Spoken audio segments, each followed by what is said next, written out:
بسم الله الرحمن الرحيم. والصبح إذا تنفس.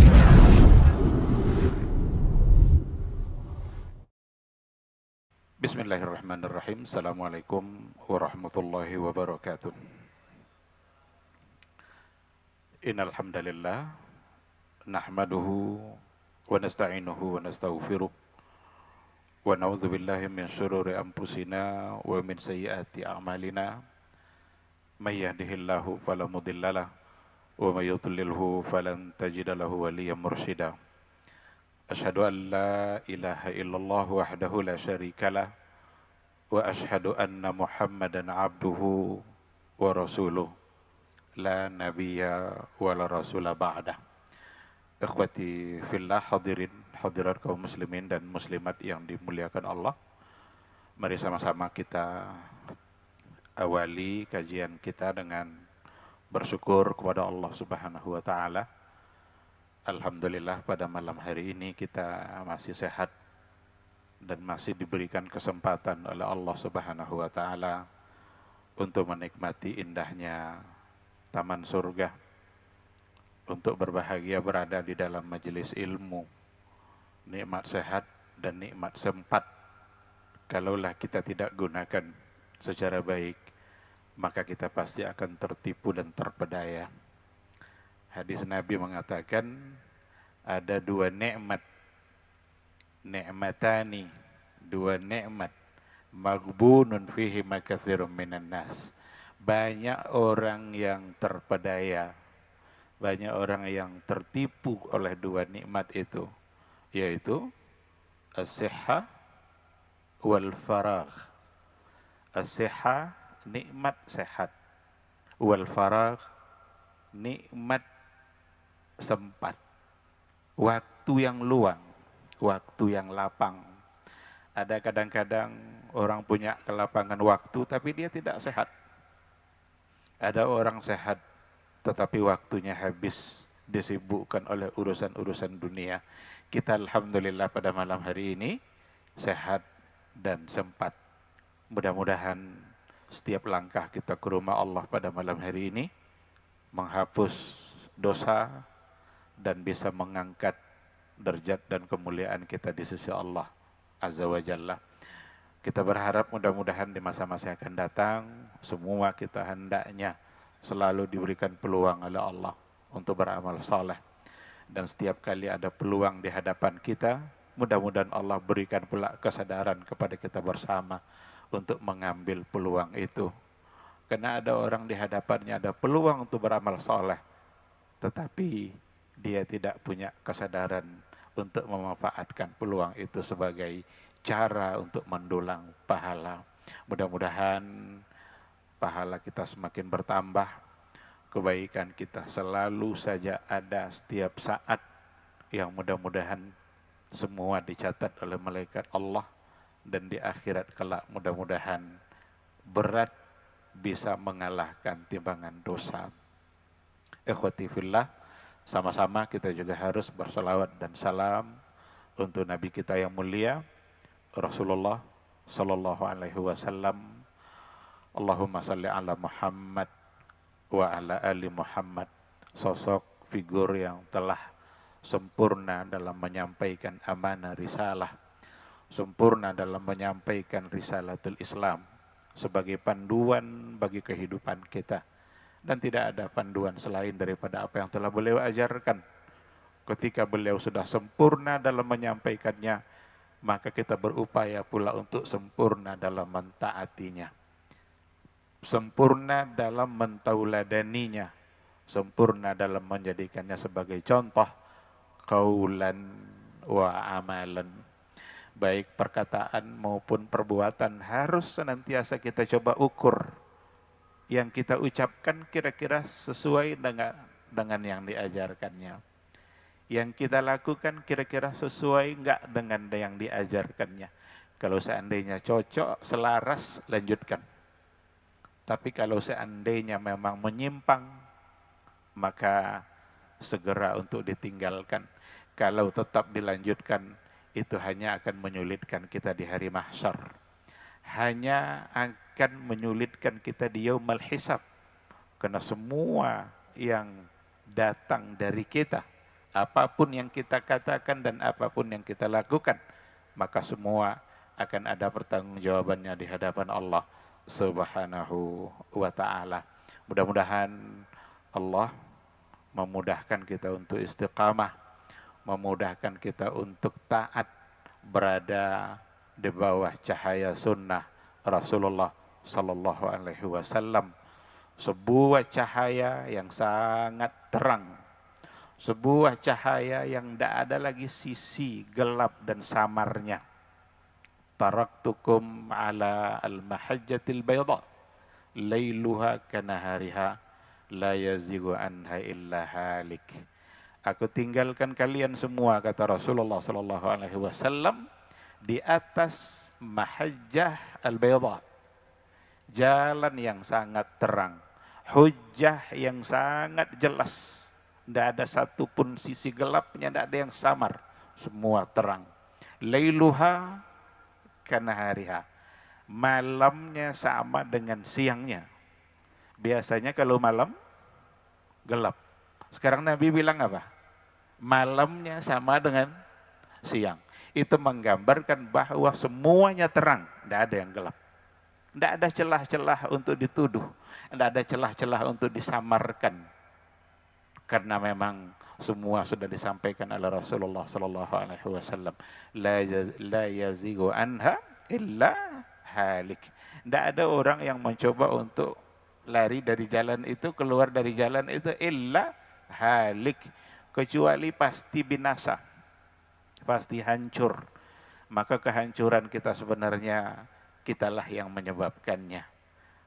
Kita mau selamat, memohonlah kepada Allah Subhanahu wa ta'ala agar kita tetap dimudahkan berada di atas jalan Rasulullah Sallallahu Alaihi Wasallam. Mudah-mudahan di hari mahsyar semua kita bisa mendapatkan syafaat dari beliau dan bisa mendapatkan minuman yang dituangkan langsung oleh Nabi kita dari telaganya. Ana faratukum fil haut, saya nanti mendahului kalian di telaga. Nabi menunggu-nunggu, siapa yang datang dikasih minum. Betapa nikmatnya ketika mendapatkan minuman yang dituangkan langsung oleh Rasulullah Sallallahu Alaihi Wasallam dari telaganya. Kata Rasul, man syariba minhu lam yazma abadan. Siapa yang kalau sudah meminumnya, dia tidak lagi merasa haus. Man syariba minhu lam yazma abadan. Padahal mahsyar adalah tempat di mana semua orang kehausan. Maka sekali lagi mudah-mudahan kita jangan termasuk ke dalam orang-orang yang diusir dari telaga. Karena ada yang diusir oleh malaikat.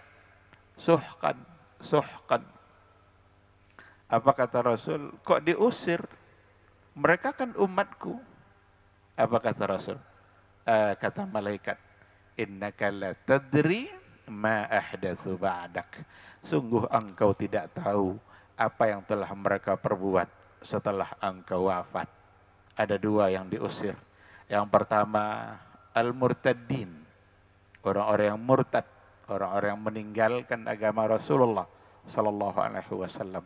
Dan yang kedua yang diusir adalah allazi ghayyaraddin, dia yang telah merubah-rubah agama, menambah-nambah agama, mengurangi-ngurangi agama, menambah dan mengurangi sama saja, karena melakukan sesuatu yang tak sesuai lagi dengan apa yang diajarkan oleh Rasulullah Sallallahu Alaihi Wasallam.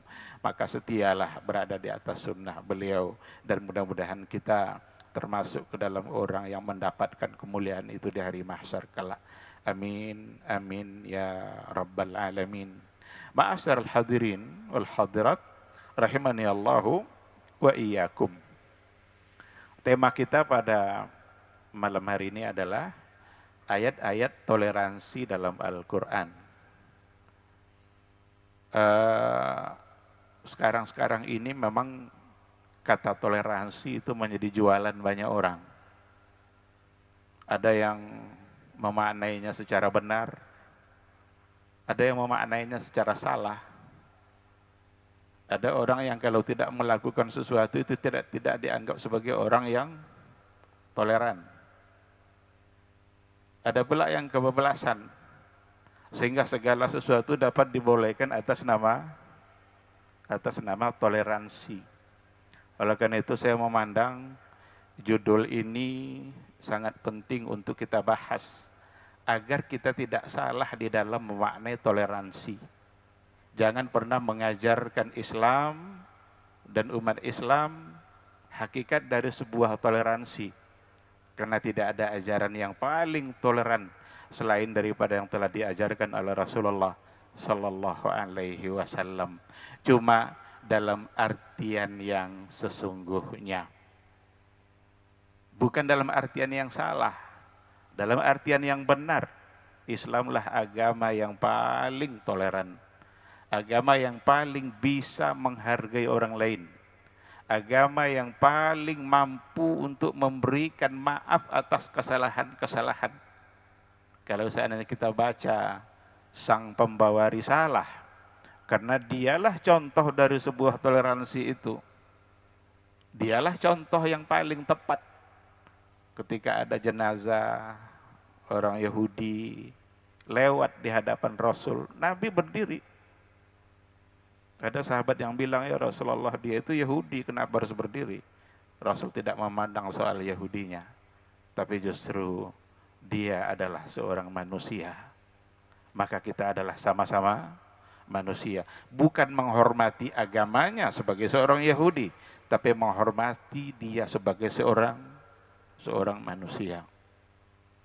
Ketika Rasulullah Shallallahu Alaihi Wasallam di waktu peristiwa Taif, itu kan Nabi dilempar itu, sampai dalam catatan sejarah tumit Nabi itu kena oleh bebatuan lemparan tadi itu, dan ada yang berdarah. Datanglah malaikat untuk menawarkan.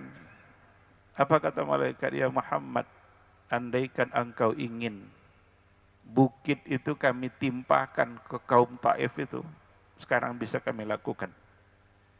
Apa jawaban Nabi?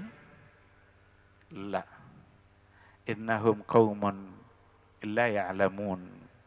Sesungguhnya mereka adalah kaum yang tidak mengerti. Mereka adalah kaum yang belum paham. Saya berharap akan keluar dari tulang sulbi mereka, dari keturunan-keturunan mereka, orang-orang yang menyembah Allah Subhanahu wa ta'ala.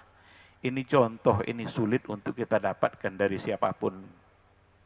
Nah, oleh karena itu jangan pernah mengajar Islam toleransi, jangan pernah mengajar umat Islam untuk saling memaafkan, karena memang syariat Islam itu sendiri salah satu dari khasais dari Islam yang dibawa oleh Rasulullah Sallallahu Alaihi Wasallam itu adalah as-samhah. Samhah itu adalah toleransi. Toleransi kalau kita bawa ke dalam bahasa Arabnya adalah tasamuh. Tasamuh, mudah untuk memaafkan, mudah untuk menghargai orang lain. Itulah as-samhah. Maka dalam sebuah hadis yang datang dari Aisyah radhiyallahu anha, Rasulullah sallallahu alaihi wasallam mengatakan, bu'istu bil hanifiyyati samha. Bu'istu, aku diutus, kata Rasul, bil hanifiyyati samha, dengan membawa dua hal. Jadi syariat Islam yang dibawa oleh Nabi Muhammad sallallahu alaihi wasallam ada dua khasais padanya. Yang pertama adalah al-hanifiyah, yang kedua adalah as-samha. Apa itu al-hanifiyah? Hanif. Inna Ibrahim kana ummah qanitan lillah hanifa wa ma kana minal musyrikin. Hanif itu adalah at-tauhid, al-bu'du an-syirk. At-tauhid, al-ikhlas, al-bu'du an-syirk wal khurafat. Itu makna dari kata al-hanifiyah. Millatu Ibrahim. Jadi saya diutus, kata Rasulullah sallallahu alaihi wasallam, yang pertama bil hanifiyah, untuk membawa tauhid. ikhlas, jauh dari syirik, jauh dari khurafat. Maka yang namanya khurafat tidak diperlukan dalam Islam.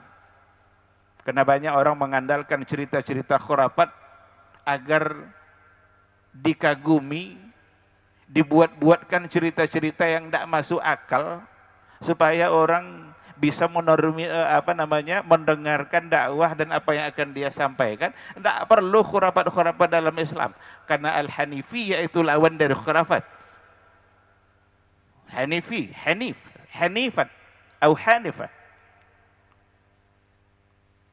ikhlas, tauhid, jauh dari syirik, millatu Ibrahim. Sedangkan as-samhah, kalau al-hanif itu ada pada tauhid, as-samhah itu ada pada al-a'mal wal ibadat.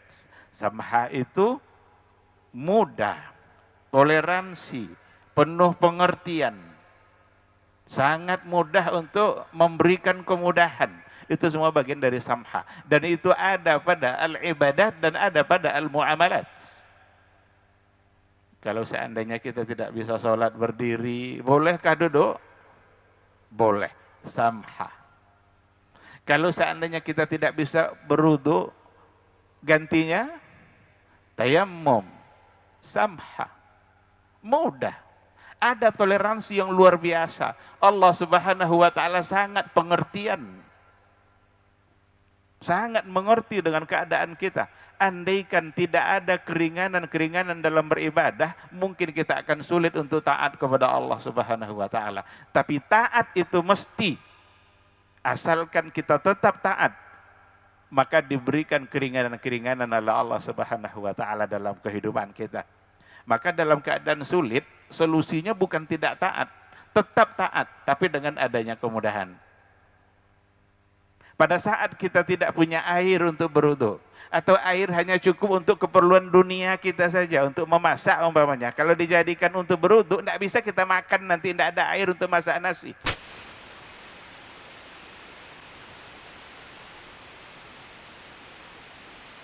Baik. Ikhwati fillah, ma'asyiral hadirin wal hadirat, rahimani Allah wa iyyakum.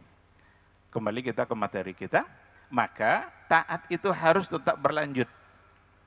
Maka ada keringanan-keringanan diberikan oleh Allah Subhanahu wa taala.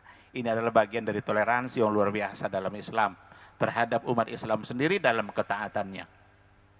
Pada saat kita tidak bisa duduk, tidak bisa berdiri, tidak bisa duduk, apakah solusinya sholat ditinggalkan?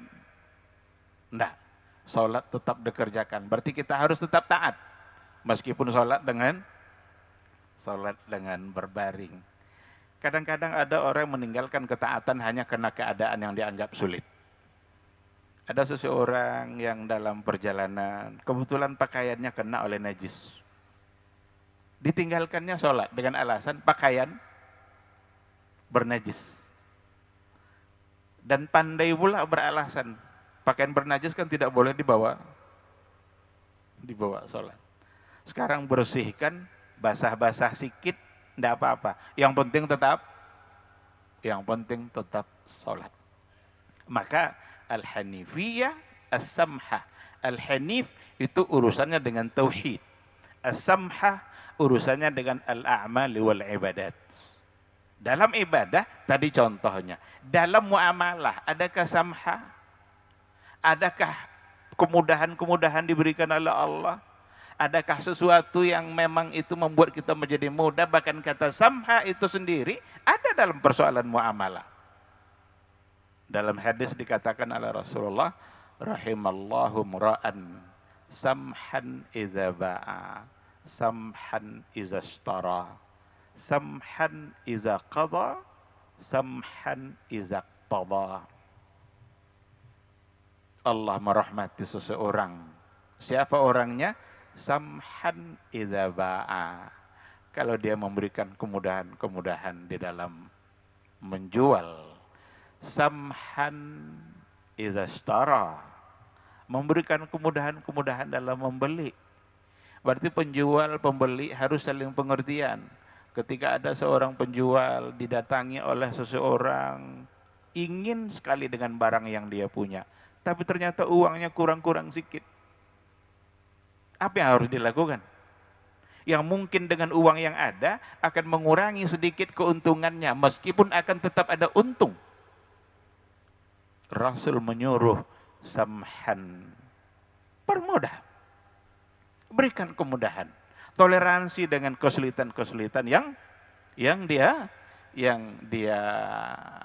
rasakan. Begitu juga ketika membeli, iza qadha, iza qtada, ketika menuntut sesuatu, memberikan keputusan, atau ketika ada seseorang yang sedang terdakwah atau pendakwah, semua ada ketentuannya oleh agama. Nah, oleh karena itu kata toleransi sesungguhnya adalah itu bagian yang secara terintegrasi, tidak mungkin terpisah dari Islam. Bahkan salah satu dari khasais dari Islam itu sendiri adalah as-samhah, toleransi jika dimaknai dengan cara yang benar. Ada persoalan tauhid hanif, ada a'mal wal ibadat samhah. Kok dipisahkan? Kenapa dipisahkan kata samhah dengan hanif? Ketahuilah, kalau sudah dalam persoalan akidah, kalau sudah dalam persoalan tauhid, lakum dinukum waliyadin. Dan ini adalah ayat pertama yang akan kita sampaikan dalam tema kita pada hari ini, pada malam hari ini. Ayat-ayat toleransi yang pertama itu ada di dalam surat Al-Kafirun. Allah Subhanahu wa taala memanggil atau memerintahkan Rasulullah SAW untuk menyampaikan kepada orang-orang kafir itu, Qul ya ayyuhal kafirun la a'budu ma ta'budun wa la antum abiduna ma'abud. Ada ketegasan, ada sesuatu yang bersifat tegas, karena ini persoalan iman, ini persoalan tauhid, ini harus kokoh, ini nggak boleh pelin-pelan, nggak boleh bolak-balik, tegas, kokoh, kuat. Karena ini adalah pondasi. Jelaskan kepada mereka, wahai Muhammad, saya tidak akan pernah menyembah apa yang kalian sembah, meskipun kalian tak akan pernah menyembah pula apa yang aku sembah. Ayat ini kan semua kita saya kira sudah tahu asbab nuzulnya. Kenapa ayat ini diturunkan oleh Allah Subhanahu wa taala?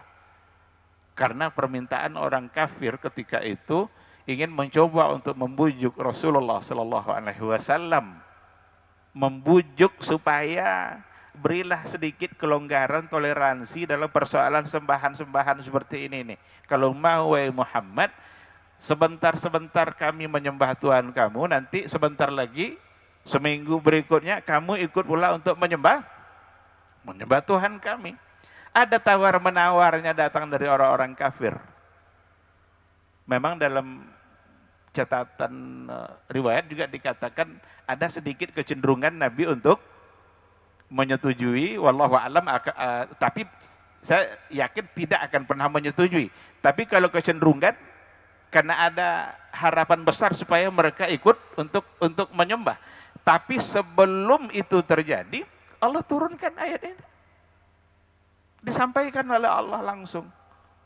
Sampaikan kepada mereka orang-orang kafir itu, wahai Muhammad, saya tidak akan menyembah apa yang kalian sembah, dan kalian pun tidak pula akan menyembah Rabb yang saya sembah. Dan itu diulang-ulang. Cuma memang kalau kita tengok dalam pengulangannya, ada yang pengulangannya dalam bentuk isim fa'il, ada pengulangannya dalam bentuk fi'il mudhari'. Itu kalau dalam tata bahasa itu berbeda. Kalau menggunakan fi'il mudhari', la a'budu ma ta'budun, itu fi'il yang memiliki ketentuan zaman. Sekarang. Kalau ketentuan zaman, sekarang, mungkin saja terjadi pada yang akan datang. Tetapi kalau isim fa'il, itu khalin aniz zaman. Dia tidak punya ketentuan zaman. Berarti baik sekarang maupun ke depannya, bahkan selama-lamanya. Saya tidak akan menyembah. Maka diulang. Ada yang diulang dalam bentuk fi'il mudhari', la a'budu ma ta'budun. Tetapi ada yang dalam bentuk isim fa'il, wala ana 'abidum ma 'abadtum wala antum 'abiduna. Maka isim fa'il khalin 'aniz zaman.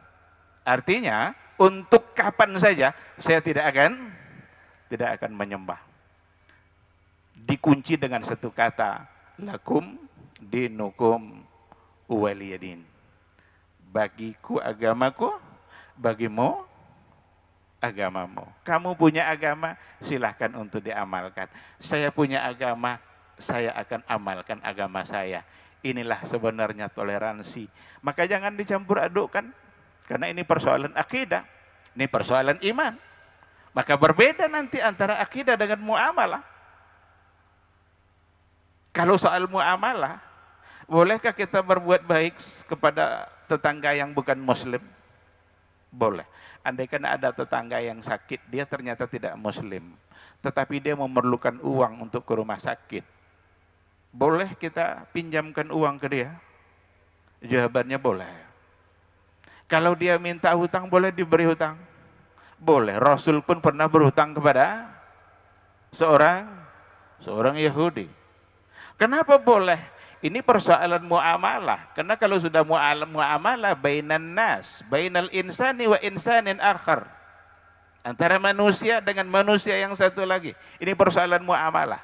Kita hidup berdampingan, kita hidup bersama-sama, saling bantu, saling jaga, saling tolong untuk muamalah.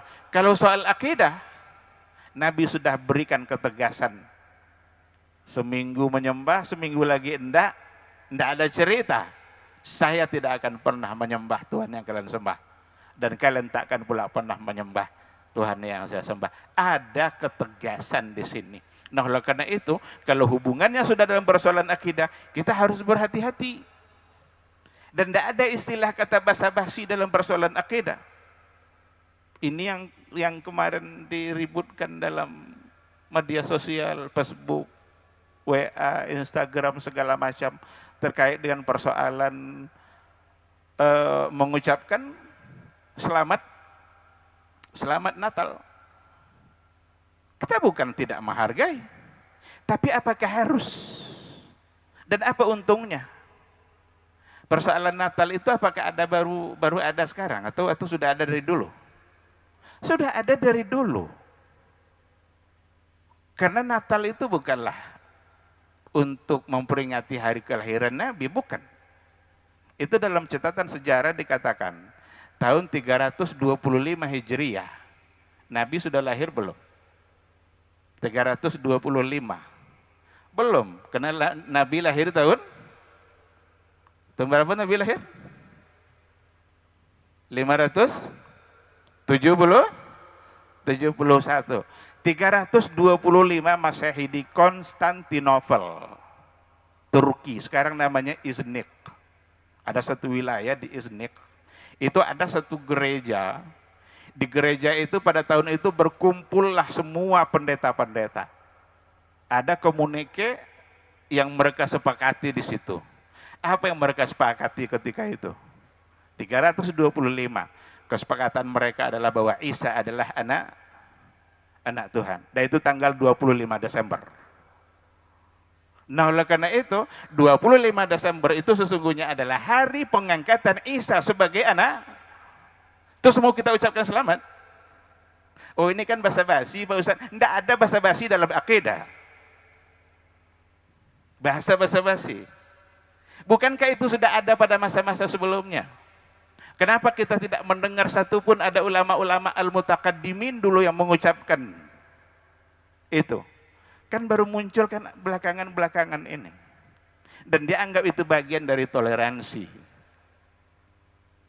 Ini saya kira kesalahan karena ada di antara orang Islam, bahkan bagian dari fakar dan ulama yang mengatakan boleh untuk mengucapkan Natal, sehingga yang tidak membolehkan dianggap tidak toleran. Berarti yang salah siapa? Yang salah ulama pakar mutaakhirin yang belakangan yang mereka membolehkan Sehingga dia yang dianggap sebagai orang yang toleran, sementara yang tidak mau mengucapkan dianggap tidak toleran. Masa dahulu mana pernah kita dengar, karena sudah ada dari dulu. Jangan dikira persoalan baru itu Natal itu. Dan ketika Nabi diutus sebagai seorang rasul, orang-orang Nasara sudah meyakini bahwa Isa adalah anak Tuhan. Kan ayatnya seperti itu. Wa qalatin Nasara Isa ibnullah. Wa qalatil Yahudu Uzair ibnullah. Orang-orang Nasara bilang Isa adalah anak Tuhan. Orang Yahudi bilang Uzair adalah anak Allah, anak Tuhan. Kata mereka. Maka akidah mereka sudah menyimpang ketika Nabi diutus. Sudah salah. Sehingga ada ayat, Qul ya ahlal kitab ta'alau ila kalimatin sawa. Ya ahlal kitab, hei ahlul kitab. Siapa ahlul kitab di sini? Al-Yahud wan Nasara. Ta'alau ila kalimatin sawa. Ayo kembali kepada satu kata. Al-haq. Kalau dikatakan kembali, berarti dia sudah terlanjur, maka diajak untuk kembali. Nah, oleh karena itu, persoalan akidah harus ada ketegasannya. Nggak boleh pelin-pelan. Nggak boleh berbasa-basi. Oh, kami mendengarkan guru-guru kami mengucapkan itu juga, tidak ada masalah. Kan ada yang beralasan seperti itu. Kan kami mendengarkan guru-guru kami dulu mengatakan, berarti gurunya salah. Ikhwati billah, al-hanif, persoalan akidah harus tegas. As-samhah, al-ibadat wal muamalat, itu ada kemungkinan-kemungkinan untuk diberikan pemaknaan toleransi. Ikhwati fillah, ayat yang pertama yang terkait dengan ayat-ayat tasamuh, ayat-ayat toleransi, itu adalah pada al-kafirun. Sekarang kadang-kadang gara-gara membela kata toleransi, menyebut kata kafir pun tidak boleh. Gara-gara untuk menjaga toleransi. Menyebut kata kafir, jangan bilang mereka kafir. Mereka hanya non-muslim. Non-muslim itu lebih terhina daripada kata kafir. Apa arti non-muslim? Non apa artinya? Tidak. Muslim, selamat. Berarti non-muslim? Tidak selamat. Kalau kita panggil orang yang tidak Islam itu, ya non-muslim. Hei yang tidak selamat. Kan itu. Sementara kalau kata kafir, kafara, kafir itu artinya adalah karena memang hatinya tertutup untuk menerima syariat Rasulullah Sallallahu Alaihi Wasallam. Karena memang dia tidak beriman kepada syariat Nabi, maka disebut kafir. Azan, kau tengah semangat bu? Baik, karena waktu sudah masuk, kita jawab suara azan, insyaallah. Bismillah, walhamdulillah. Wassalatu wassalamu ala rasulillah. Wala hawla wala quwata illa billah. Ikhwati fillah, ma'asyaral hadirin wal hadirat, rahimani Allahu wa iyyakum. Itu yang pertama dari ayat-ayat toleransi. Disebut dengan al-kafirun. Orang-orang yang kafir. Orang-orang kafir artinya adalah orang-orang yang memang hatinya tertutup. Jadi kafir itu menutup. Maka dua sampul kitab, sampul kiri, sampul kanannya, apa dalam bahasa Inggrisnya? Cover. Cover itu kafir. Mau menutup, itulah sebagai penutup. Hatinya tertutup, tidak menerima kebenaran. Dan ungkapan itu sebenarnya kalau dibawa kepada bahasa selain itu mungkin akan lebih jujur dan lebih terhormat. Kalau bukan terhormat, tapi artinya tidak menghina dia. Tapi kalau non muslim artinya adalah tidak selamat, karena muslim itu artinya orang yang selamat. Nah, maka dari segi kata saja kadang-kadang orang sudah sudah berdebat tanpa mengetahui substansi dari kata itu sendiri.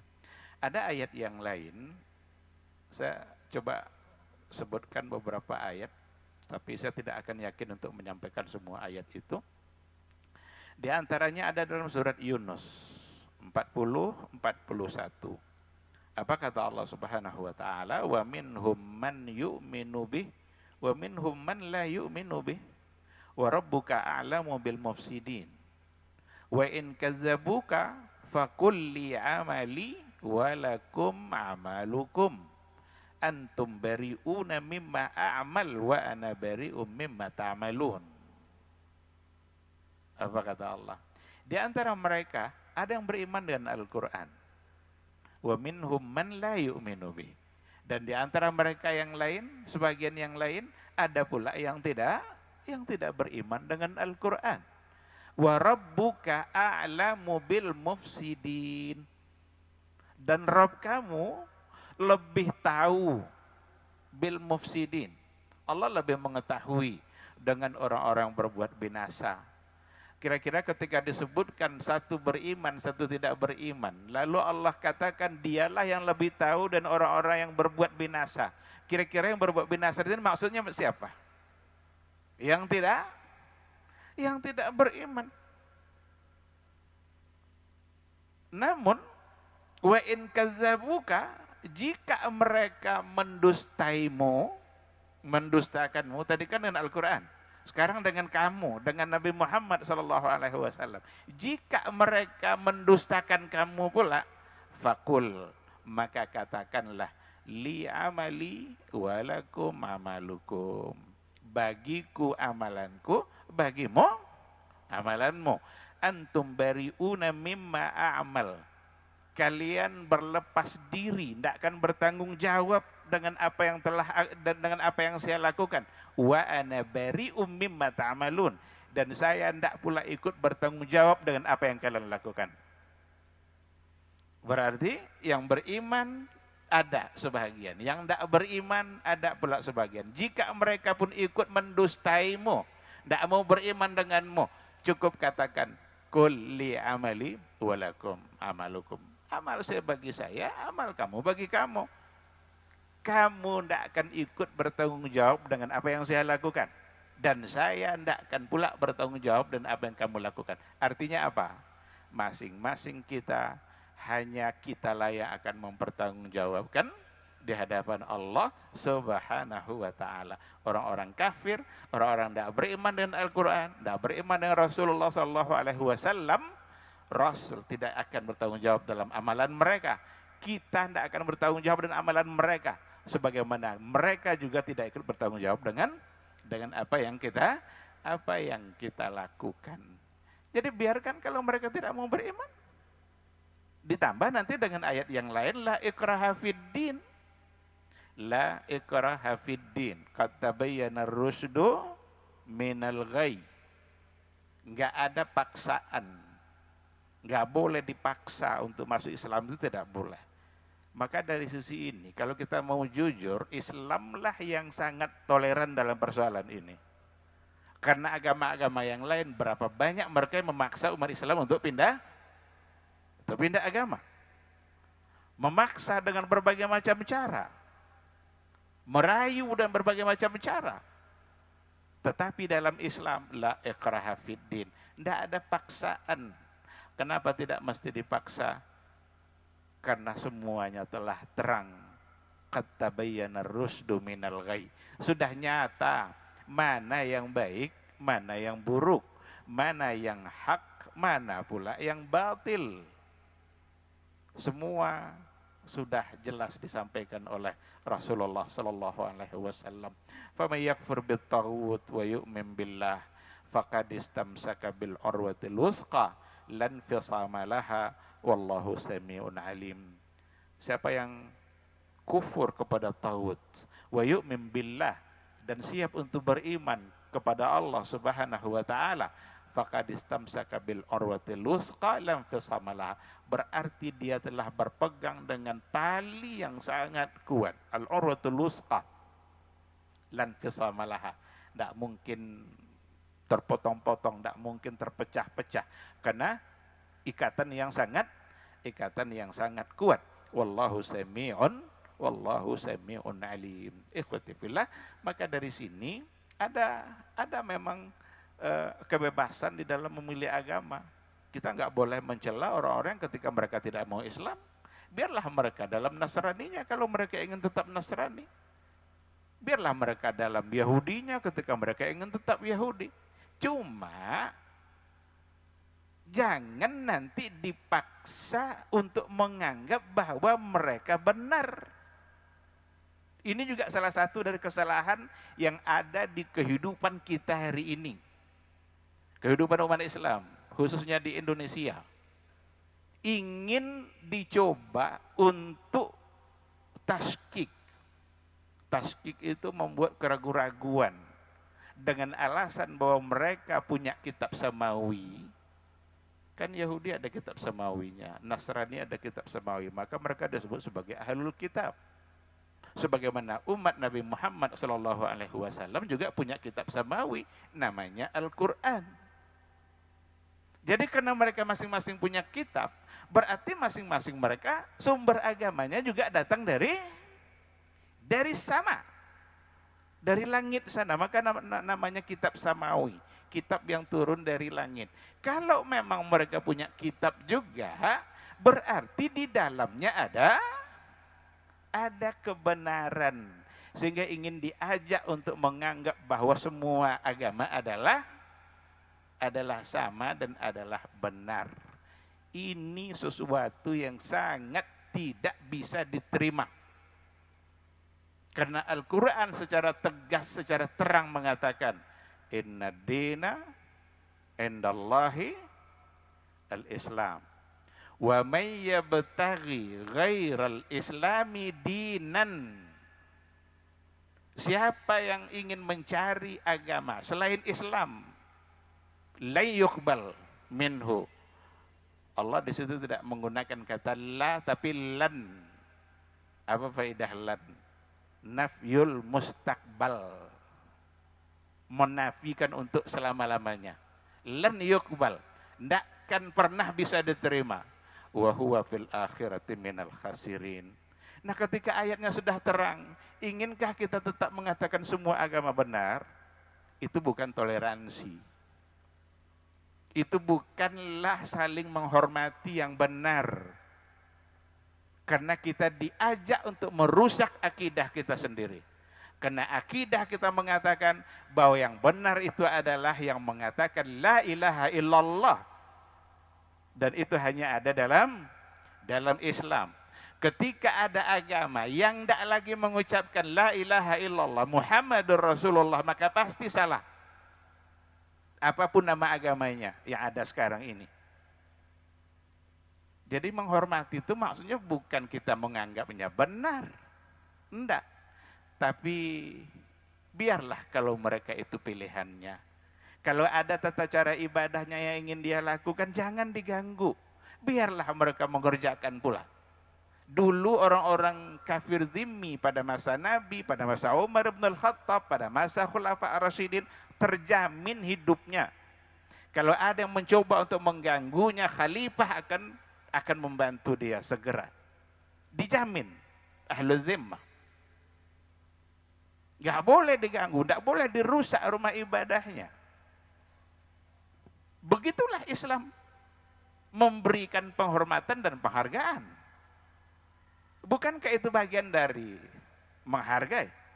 Dan itulah toleransi. Tapi kalau kita diajak untuk meyakini bahwa semuanya benar, kita sedang merusak akidah kita sendiri. Dan itu sesuatu yang salah dan menyimpang. Yang benar itu al-Islam. Selainnya salah. Maka datang penafsiran dari orang-orang liberal. Tokoh-tokoh liberal Indonesia. Orang-orang yang puber pemikiran. Saya membahasakan orang-orang liberal itu puber pemikiran. Baru kenal, baru tahu cara berpikir, langsung ingin mencoba untuk membebaskan pikirannya dari semua ikatan-ikatan dan merusak agama. Apa katanya? Inna dina indallahil Islam. Apa Islam itu bukanlah entitas untuk atau istilah untuk sebuah agama. Tapi Islam itu adalah berserah diri. Ketika ada sebuah agama, dia punya kitab suci, lalu penganutnya berserah diri dengan melaksanakan kitab-kitabnya itu. Berarti dia sudah bagian dari Islam. Kalau begitu, berarti semuanya dianggap akan, karena tidak ada di antara mereka yang tidak punya kitab. Orang Buddha ada kitabnya enggak? Orang Hindu ada kitabnya enggak? Toleransi bukan menganggap mereka benar, tapi biarlah kalau mereka ingin tetap dengan Hindunya, udah, itu pilihan dia. Yang tetap dalam keadaan Buddhanya, biar. Itu adalah pilihan dia. Karena la ikraha fid din. Dan kita mesti mengatakan yang benar adalah al-Islam. Yang mengatakan la ilaha illallah Muhammadur Rasulullah sallallahu alaihi wasallam.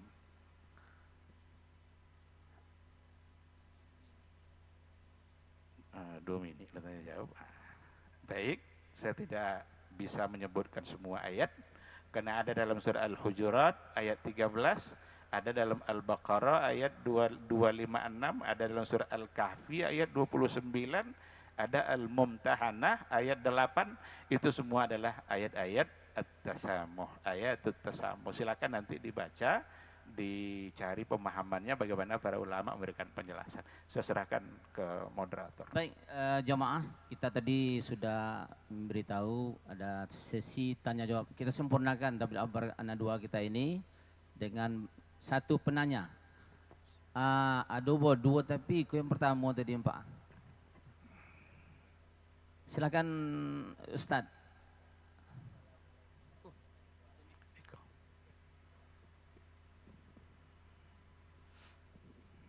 Assalamualaikum warahmatullahi wabarakatuh. Waalaikumsalam warahmatullahi wabarakatuh. Kalau tadi kan Ustadz bercerita tentang toleransi antar agama. Ada nggak toleransi internal agama? Karena dalam akidah misalnya, Iya. ada beberapa pendapat. Misal ada yang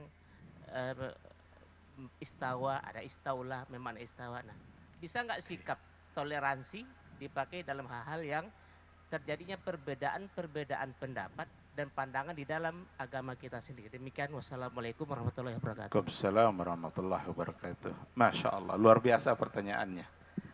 Ini bisa mengambil satu pertemuan khusus.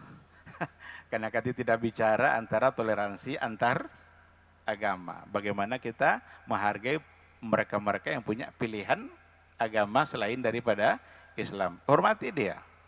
Karena itulah pilihan dia. Semoga Allah memberikan dia hidayah di masa yang akan datang. Tapi kalau tidak, dia akan mempertanggungjawabkan di hadapan Allah Subhanahu wa ta'ala. Tidak boleh dipaksa, tidak boleh dicaci maki, tidak boleh dihina, karena itu pilihannya. Tapi jangan, sekali lagi, jangan diajak kita untuk menganggapnya adalah sebuah agama yang benar. Itu antar. Tapi adakah toleransi antar sesama umat Islam? Jawabannya ada. Dan kita akan menemukan dalam berbagai hal. Dalam persoalan fikih,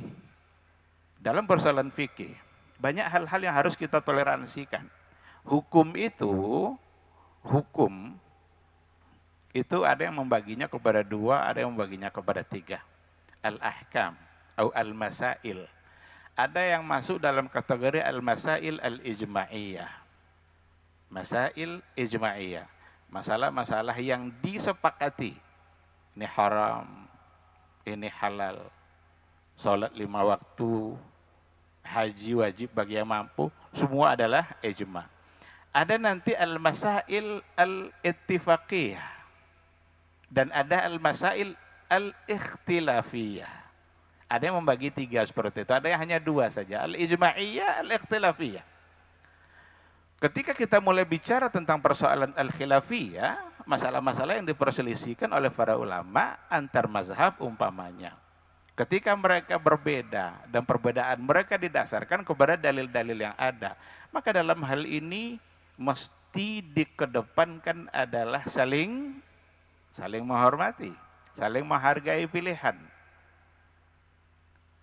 Kalau ikhtilafnya itu berdasarkan kepada dalil-dalil yang mu'tabar, yang dapat dipertanggungjawabkan untuk semua. Ada yang mengatakan bahwa bismillah itu jahar, ada yang mengatakan sir. Ini tidak akan selesai sampai hari kiamat. Tidak ada gunanya dibantah-bantahkan. Kalau memang bisa selesai, sudah selesai oleh Imam Syafi'i.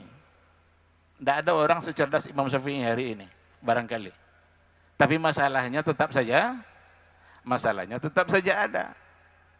Nah maka jika perbedaannya itu berdasarkan kepada dalil-dalil yang ada, udah kita hormati. Dan jika memang dalilnya mu'tabar, itu nanti tergantung tabiat dari ikhtilaf yang ada. Kalau seandainya ikhtilaf yang terjadi itu satu berdasarkan kepada dalil yang kuat, yang satu berdasarkan dalil kepada cenderung dihukumkan oleh para ulama sebagai hadis yang dhaif.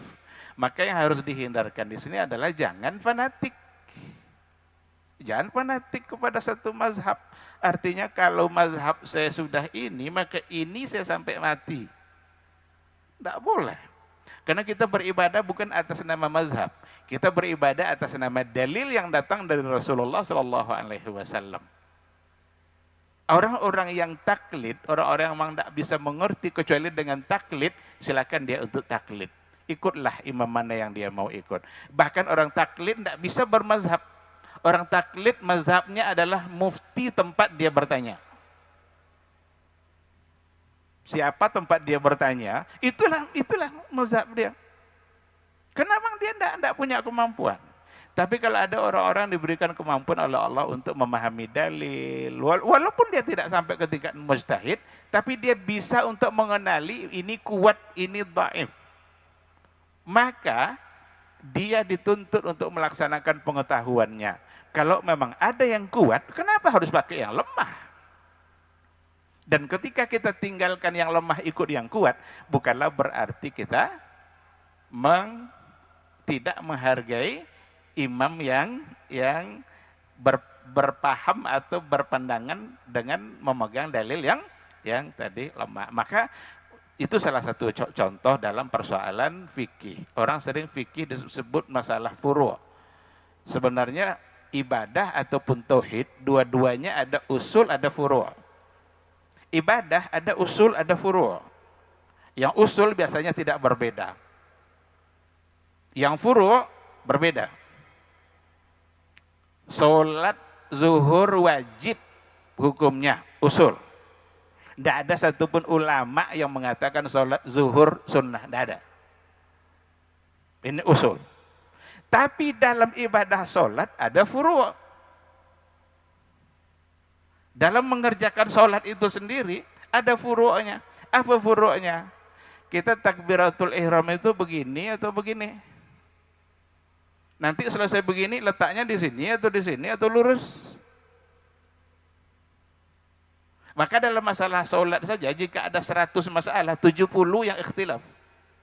Dalam salat jika 100 masalah, maka yang ikhtilafnya sebanyak 70. Terus mau diperbantahkan? Maka solusinya bukan berbantah-bantah, solusinya belajar dan jangan fanatik. Tidak ada gunanya berbantah-bantah, tidak akan selesai. Jika memang dasarnya kuat dua-duanya, amalkan. Boleh, sir tidak sir. Tidak ada masalah itu. Tapi kalau seandainya satu sahih, satu dhaif, berarti dikedepankanlah untuk mengamalkan yang sahih.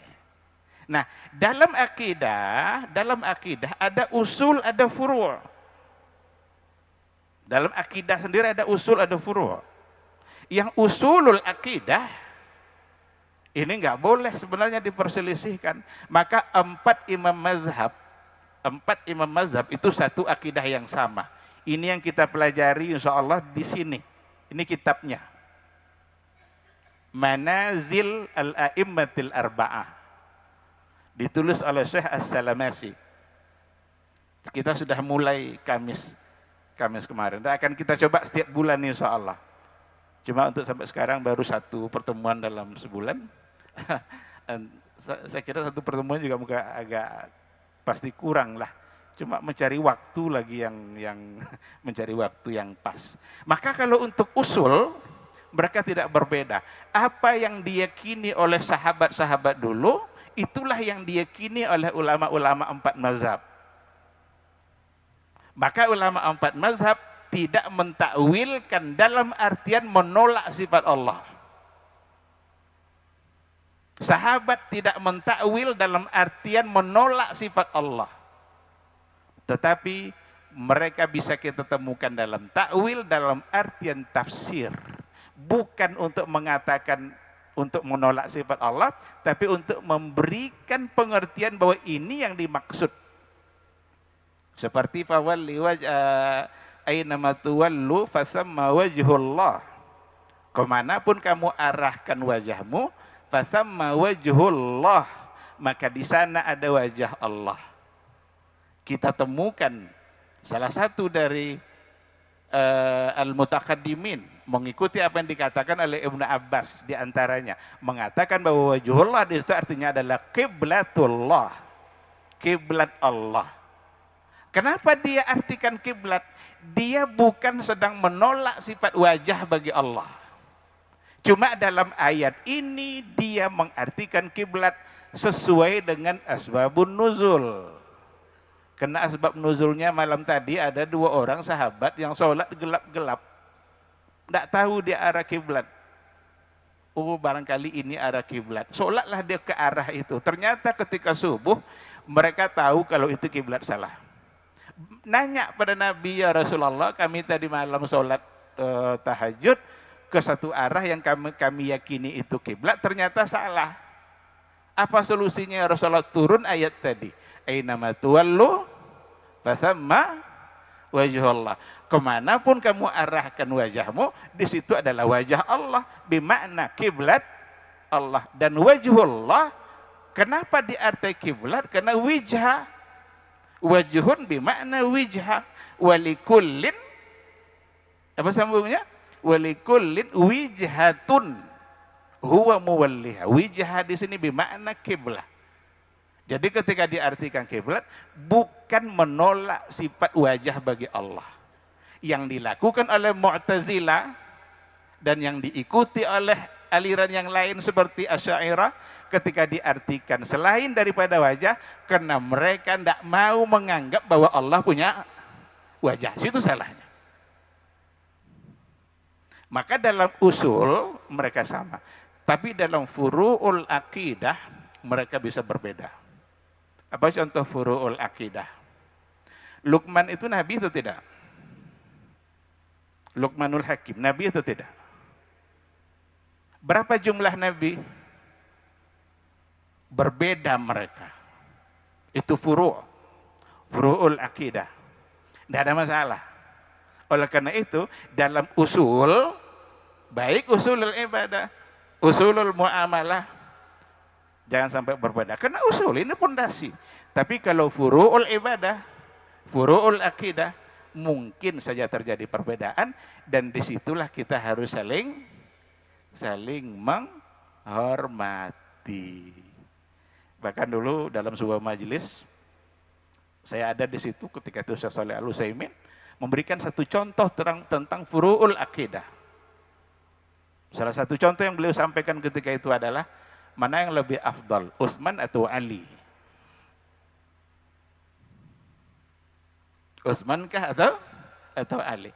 Kalau Abu Bakar, Umar, la khilafah fi. Tapi kalau giliran Utsman dan Ali, sudah mulai ada perbedaan. Dan itu tidak ada masalah, itu furu'ul akidah. Nah jadi antar dan inter, jadi antar agama dan inter agama Islam, dalam Islam sendiri ada toleransi, dan khususnya dalam persoalan furu', baik furu'ul ibadat maupun furu'ul akidah atau furu'ut tauhid. Adapun usul, memang kita harus sebaiknya jangan berbeda.